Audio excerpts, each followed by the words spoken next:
అందరికీ నమస్కారం అండి. ఈరోజు ఈ ప్రెస్ మీట్ పెట్టడానికి కారణం ఈ గాంజా కేసు ఏదైతే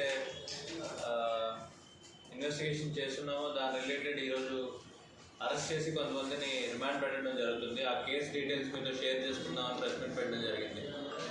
కేసుకి వచ్చేసరికి నిన్న ఈవినింగ్ అరౌండ్ 4 to 5కి ఆ మధ్యలో మాకు ఇన్ఫర్మేషన్ వచ్చిన తర్వాత SI Sivanagaraju along with their team ఒక ఇద్దరు పీసీస్తో కలిపి ఇక్కడ కల్లం టౌన్షిప్లో ఇక్కడ గాంజా ఒకటి అమ్ముతున్నారని ఇన్ఫర్మేషన్ మీద వెళ్ళడం జరిగింది. వెళ్ళిన తర్వాత అక్కడ ఒక 7 మెంబర్స్ని మేము రెడ్ హ్యాండెడ్గా పట్టుకోవడం జరిగింది. వాళ్ళందరినీ కూడా వాళ్ళ దగ్గర నుంచి మేము స్వాధీనం చేసుకున్న వాటిలో ఒక బైక్ అట్లానే ఒక 6.4 kg గాంజాను ఒకటి మేము తీసుకొని రావడం జరిగింది.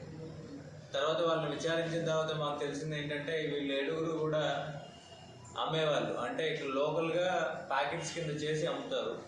బేసికలీ ఇవి చూస్తే మీరు అర్థమవుతుంది. ఇవి ప్యాకెట్స్, దీంట్లో వాళ్ళు వచ్చిన గాంజాని వేసుకొని 10 grams కింద అమ్ముతూ ఉంటారు. వీటిని మొత్తం మీద 6.4 kg గాంజాని వాళ్ళ దగ్గర నుంచి పట్టుకోవడం జరిగింది. వీళ్ళకి ఎవరు సప్లై చేస్తున్నారు అన్నది కూడా తీసుకోవడం జరిగింది. అందులో ఒక ఇద్దరు పేర్లు చెప్తున్నారు. ప్రస్తుతానికి వాళ్ళు అబ్స్కాండింగ్లో ఉన్నారు, వాళ్ళు కూడా పట్టుకుంటాము. అట్లానే వీళ్ళకి ఎక్కడి నుంచి సోర్స్ అవుతుంది అన్నది కూడా ఇన్ఫర్మేషన్ ఉంది. ఒడిశా, అక్కడి నుంచి వైజాగ్ నుంచి ఇక్కడికి వస్తున్నారన్నారు. సో వీళ్ళ డీటెయిల్స్ కూడా తీసుకుని వాళ్ళని కూడా ఈ చైన్లో యాడ్ చేయడం జరుగుతుంది. అట్లనే ఈ కేసులో మీరు చూసుకుంటే ఓన్లీ పిడుగురాల వాళ్ళు మాత్రమే కాదు, దాచేపల్లిలో ఉన్న ఒక అతను కూడా, అబ్స్కాండింగ్లో ఉన్న అతను కూడా ఉన్నాడు, సప్లై చేసే అతను కూడా పట్టుకోవడం జరుగుతుంది. సో మొత్తం ఈ గురజాల, పిడుగురాల, దాచేపల్లిలో ఏవైతే ఈ గాంజా విక్రయం అట్లానే ఎవరైతే కన్జ్యూమ్ చేస్తున్నారో వాళ్ళని కూడా ఐడెంటిఫై చేయడం జరుగుతుంది. స్టార్టింగ్ ఫ్రమ్ ఎక్కడి నుంచి అయితే సోర్స్ ఉందో అక్కడి నుంచి అలానే చివరిగా ఎవరైతే కన్జ్యూమ్ చేస్తున్నారో అక్కడి వరకు కూడా ఆ చైన్ అంతా కూడా మేము కస్టడీలో తీసుకొని ఇంట్రాగేట్ చేసి ప్రాపర్ ఇన్వెస్టిగేషన్ లైన్స్లో వాళ్ళని కూడా అరెస్ట్ చేసి రిమాండ్ పెట్టడం జరుగుతుంది. ఈ కేసులో మెయిన్గా ఇంటెలిజెన్స్ పెట్టుకొని, అంటే ఇన్ఫర్మేషన్ పెట్టుకొని బాగా పనిచేసిన ఆఫీసర్స్ ఎవరైతే ఉన్నారో వాళ్ళందరికీ కూడా రివార్డ్ రోల్స్ ప్రపోజ్ చేయడం జరుగుతుంది. Mainly to the SI Sivanagaraju and 2 pieces కొండలు అండ్ వెంకట ఉన్నారు. వాళ్ళు కూడా ఖచ్చితంగా రివార్డ్ రోల్ ప్రపోజ్ చేయడం జరుగుతుంది. అట్ ద సేమ్ టైమ్ దీని అందరికీ కూడా గైడ్ చేసిన సిఏ వెంకటరావుని కూడా we are appreciating and we'll put up reward roll against. Thank you. Any questions ఉంటే అడగండి. జనరల్గా మీరు ఇవి ఉన్నాయి కదా,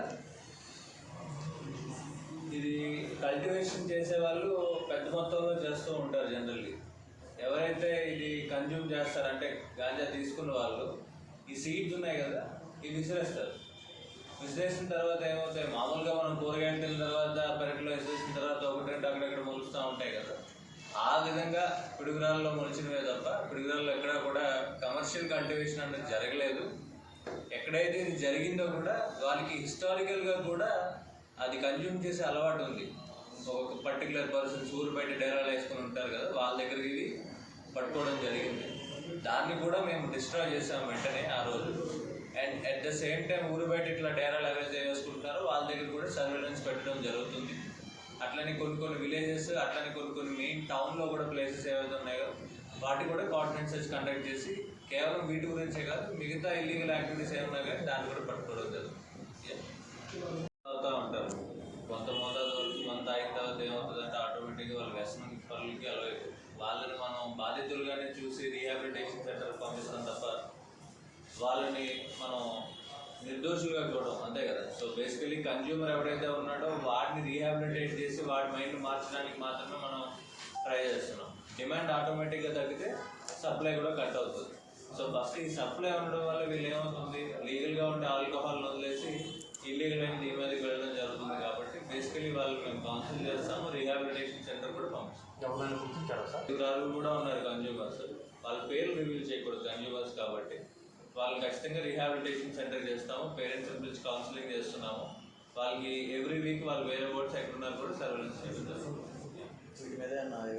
కండక్ట్ చేస్తున్నాము పలు ప్లేసుల్లో.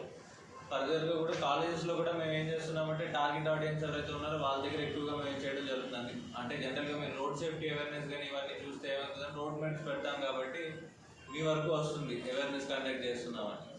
ఈ గాంజా రిలేటెడ్ కానీ క్రైమ్ అగేన్స్ట్ ఉమెన్ కానీ ఇవన్నీ మేము కాలేజ్ కాలేజెస్లోని టార్గెటెడ్ ఆడియన్స్ ఎవరైతే ఉంటారో వాళ్ళ ద్వారా చేస్తుంటాం కాబట్టి కొన్ని మీకు తెలియకపోవచ్చు అప్పుడు.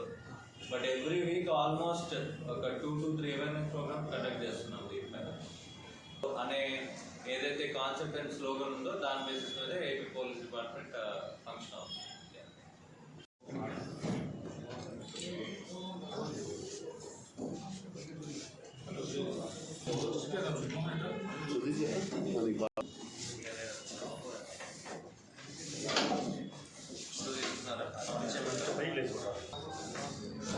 Sí.